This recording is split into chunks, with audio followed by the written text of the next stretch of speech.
ever entered this sanctuary through these doors, right behind me, perhaps you have looked to your left before passing through into this space. If you have, then you will have seen a beautiful metal sculpture of the phoenix. How many of you have seen that? Just right out there. I love it because it says three things about who we are. First of all, it reminds us that we are not just any congregation, we are Atlanta's congregation. The phoenix is not just this congregation's symbol, but the symbol of our great city, burned up in the fires of the Civil War, but reborn into something more bigger and more beautiful than ever. The phoenix also reminds us about a time when this congregation failed the test of justice and died as a result. It was 1947, and the minister at the time invited an African American to start participating in our community. This minister also preached vehemently against racial discrimination. But that did not stop a majority of the congregation to vote to exclude this African American from membership. We failed the test of justice. And the congregation came apart. It lost its minister, it lost its building, it lost its way.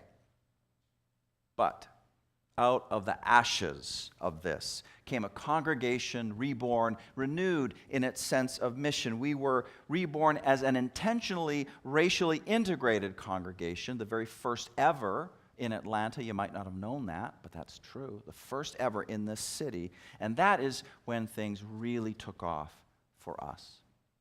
And as we continue contending with white supremacy, as we go deeper and deeper into our commitment to anti-racism, anti-oppression, and multiculturalism, it is important for us to remember the phoenix.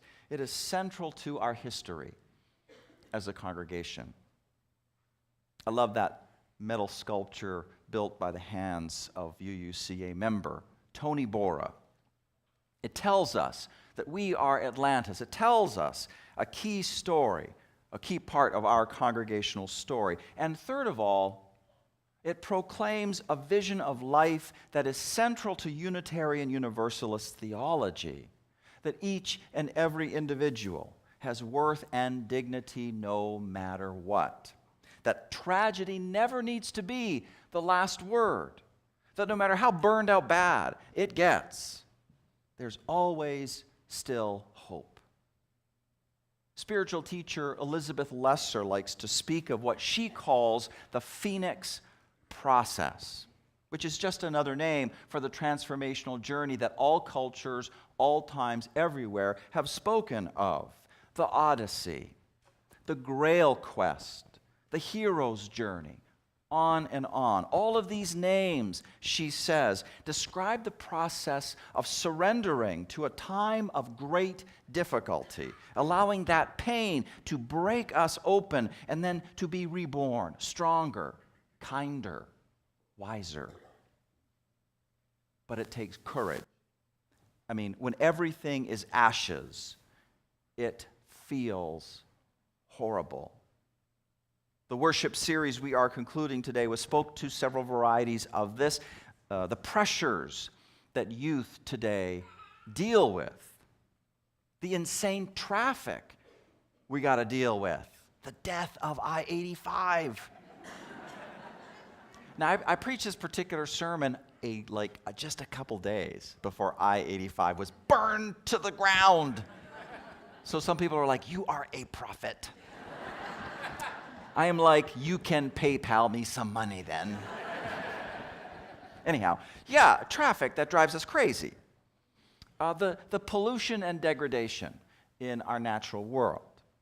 The information overload that exhausts us, that demoralizes us. It takes courage to face all of these varieties of ashes, the ashes of burnout, and to believe that it can get better. But this morning, Easter morning, and the morning after our Passover Seder from last night, we renew our courage. We renew our embrace of the Phoenix process. freedom in the promised land, born out of the ashes of all those years of slavery in Egypt. Communities of Christian love, born out of the ashes of Jesus' crucifixion. The beauty of the flower celebration, born out of the ashes of Norbert Chopek's death in a concentration camp in World War II. This is all Phoenix process. In my own worst seasons, says writer Barbara Kingsolver, I've come back from the colorless world of despair by forcing myself to look hard, to look really hard for a long time at a single glorious thing, a flame of a red geranium outside my bedroom window. And then another, my daughter in a yellow dress.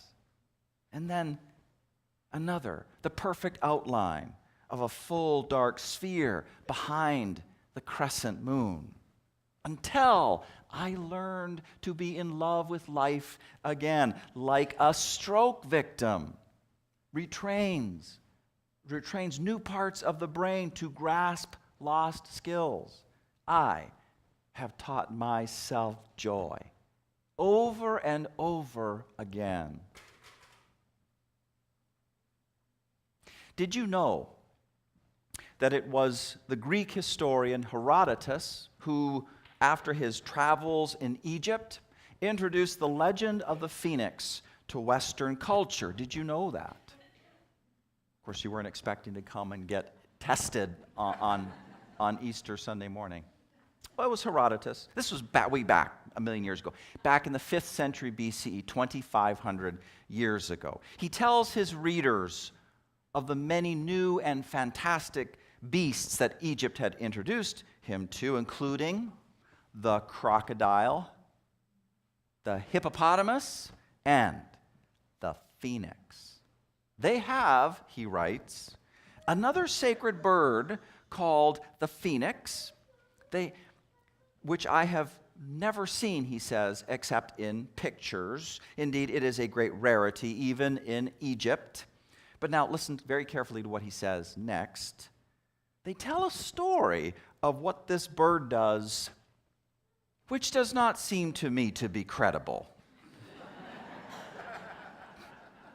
Herodotus is not a believer.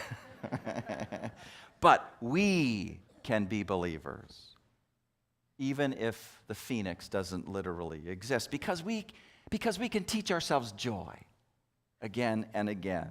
Because we can do that.